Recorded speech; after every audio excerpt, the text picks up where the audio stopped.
Hi everyone, I'm Variety Deputy TV Editor Michael Schneider.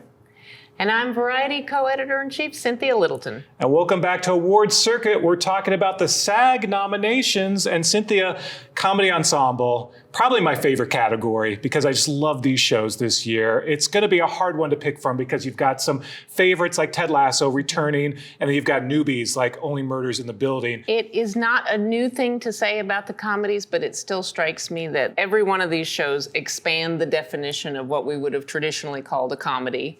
When you and I started writing, toiling for Variety many years ago, very much expanded the definition, expanded the world, and like you said, giving incredible performers these showpieces for performers like Jean Smart, performers like Steve Martin and Martin Short. It is just a wealth of riches right now. Well, let's go down the list, and let's start off with Huzzah, the Great!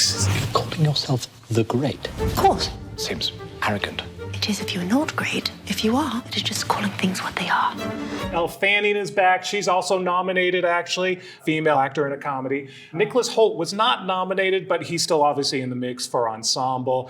A lot of fun to this show. Obviously, they just picked it up for season 3, so a lot more to come for the Great. But great to see that show continue to be recognized. It is interesting, we've seen over the years people try to take flyers with comedies that do this, that are a historical costume drama, but with this big side of humor. This is such a hard thing to pull off, and the fact that this cast and this team has pulled it off at this level to get the kind of now awards acclaim and the word of mouth. This certainly isn't the biggest show, but it is definitely a bubbling and buzzy show, and creatively such a hard needle to thread that it is kudos to them and this incredible cast that they were able to pull it off. Honestly, it's where I now get my history for casting the Great. It's what I want to believe actually happened.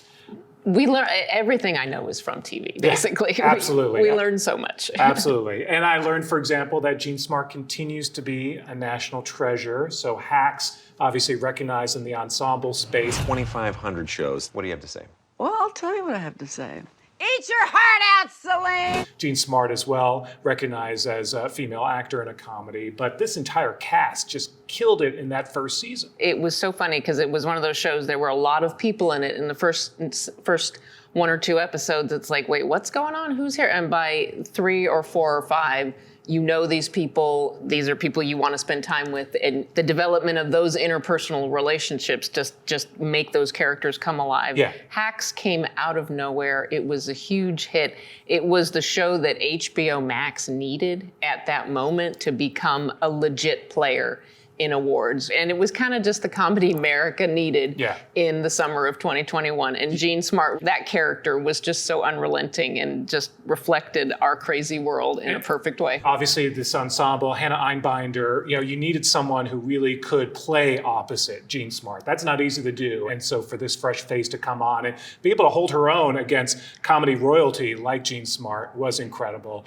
and why the show continues to make waves. Now, speaking of icons, of course, Michael Douglas, one of the most iconic actors of our generation, the star of the Kominsky method. Just because you succeeded at something doesn't mean you can teach it. So you think someone who has failed at something should teach it? One more nomination for this ensemble. No Alan Arkin in the final season, but nonetheless, this was a great finale for this show to go off in the distance and sort of the awards that you see the characters get on the Kominsky method at the very end sort of mirrors a little bit just the honors that Kominsky method, Chuck Lorre's real streaming triumph continues to get. How could you not want to give these incredible actors this kind of showcase in this kind of no holds barred?